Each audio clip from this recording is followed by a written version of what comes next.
नमस्कार, स्वागत आहे तुमचं माझ्या यूट्यूब चॅनलमध्ये. इथं यांना दिली होती कोणीतरी गावठी कोथिंबीर, मग मी ती निवडत होते.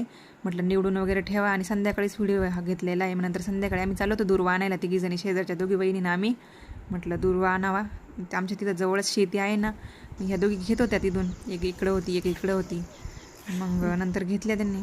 एक जण आले इकडून एक हरळ घेऊन, इकडे एक जण. हो, किती घेतली? भरपूर भेटली, अख्या गावच्या गणपतीला घेतली पूर्ण. हा, चला आता गणपती सर दुर्वा वगैरे घेतल्या. रस्त्याने चालत होतं. इथं तलावामध्ये पाणी येतंय, कुठून येतं काय माहिती, पाईपलाईनने सोडलंय, पण हा तलाव भरायचा आहे. म्हणजे तिकडं मोठा तलाव आहे देवीच्या मंदिराजवळ आणि हा छोटा आहे. वातावरण पण खूप छान वाटतं शेतीचं. नंतर पुढं आलो, मस्त गाया चालल्या होत्या चरत चरत. आणि मग म्हटलं आता दुर्वा पण निवडून ठेवा, म्हणजे तिथं पाठीमाग गणपती बसला आहे ना मंडळाचा, त्या दोघींना तिथं दुर्वा द्यायच्या तर त्यांच्या घरी पण ठेवायच्या. तर मग मी पण आणल्या घरी. नंतर घरी आलो, संध्याकाळ झाली, स्वयंपाक वगैरे केला. मग इकडं चालू होती आमची आरती.